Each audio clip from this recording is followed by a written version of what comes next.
నమస్కారం రఘు గారు. నమస్కారం అండి. ఎలా అనిపిస్తుంది సినిమా థియేటర్లో రెస్పాన్స్ గేదెల రాజు? టెన్షన్ ఫ్రీ అయ్యాం హానెస్ట్గా చెప్పాలంటే. ఎందుకంటే మార్నింగ్ రాత్రి పడుకున్నా సరే చాలా టెన్షన్గా ఉంది. ఎందుకంటే ఇన్ని రోజులు మేము చూసుకుంటున్నాం, మాకు మేము చాలా బాగుందని చెప్పుకుంటున్నాం. కానీ ఈవేళ ఒక మీడియా షో వేసాం, దానికి ఇంకా సగం మంది ప్రేక్షకులు వచ్చారు. వీళ్ళందరూ దృష్టిలో సినిమా ఎలా ఉంటుందని ఒక భయంగా ఉన్నాం. బట్ ఇంటర్వెల్లోనే సగం టెన్షన్ ఎగిరిపోయింది మాకు. ఎందుకంటే మీడియా మొత్తం ఇంటర్వెల్లోనే చాలా అప్రిషియేట్ చేశారు. సినిమా అయిపోయిన తర్వాత అందరూ వచ్చి హగ్గులు ఇచ్చారు. చాలా మంచి ప్రయత్నం, చాలా బాగా చేశారు. స్క్రీన్ ప్లే అదిరిపోయింది. నాన్ లీనియర్ స్క్రీన్ ప్లే, చాలా క్రిస్పీగా ఉంది సినిమా. 2 గంటల సేపు గుర్రం పరిగెత్తుని అంటుంటే చాలా ఆనందంగా ఉంది. అంటే ఇప్పుడున్న విలన్లు అందరినీ కూడా బీట్ చేశారంటున్నారు రఘు గురించి గారు, ఏమంటారు? మంచిదే కదండి, దేవుడి దయ. నిజంగా జరిగితే మాత్రం అంటే ఎవరు బీట్ చేయలేరు. ఎవరి స్టైల్ వాళ్ళకే ఉంటుంది. ఇక్కడ నాకంటూ ఒక స్టైల్ క్రియేట్ అయితే సంతోషమే కదా.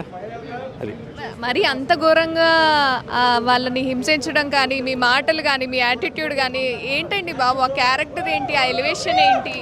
ఇట్స్ డిజైనింగ్ అండి. అంటే క్యారెక్టర్ డైరెక్టర్ డిజైనింగ్ అలా చేశాడు.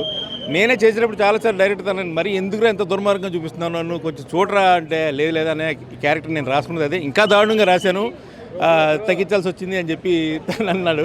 కానీ ఇదే భయం చాలామంది ఇంటర్వ్యూలో నేను చూస్తే భయం వేసింది రఘు అన్నారు. చాలా హ్యాపీగా అనిపించింది అది. అంటే మీరు ఆల్రెడీ చెప్పారు కదా అసహ్యించుకుంటారు ఈ క్యారెక్టర్ని చూసి అని.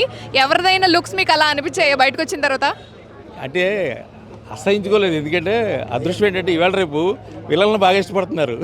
మన దురంధర్లో అక్షయ్ ఖన్నాని బాగా ఇచ్చుకున్నారు. సేమ్ రెస్పాన్స్ నాకు వచ్చింది. అది ఆడియన్స్కి ఏం చెప్పాలనుకుంటున్నారు ఫ్రమ్ గేదెల రాజు?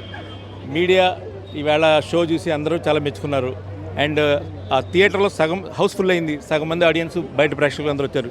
వాళ్ళందరూ కూడా వచ్చి మనస్ఫూర్తిగా షేక్ హ్యాండ్లు ఇచ్చి హగ్గులు చేస్తున్నారు. దయచేసి ఈ సినిమా సాయంత్రం వరకు ప్రేక్షకుల మధ్యలోకి వెళ్తే వర్డ్ ఆఫ్ మౌత్తో ఈ సినిమా ఇంకా ఎక్కువ మంది చూసే అవకాశం ఉంటుంది. మాకు ఇంకా మంచి విజయాన్ని మేము ఆనందించే అవకాశం ఉంటుందని ప్రేక్షక దేవుళ్ళందరినీ నేను ప్రార్థిస్తున్నాను. దయచేసి థియేటర్కి వచ్చి గేదెల రాజు కాకినాడ తాలూకా సినిమా చూడండి. డెఫినెట్గా మీరు థ్రిల్ ఫీల్ అవుతారు. Thank you.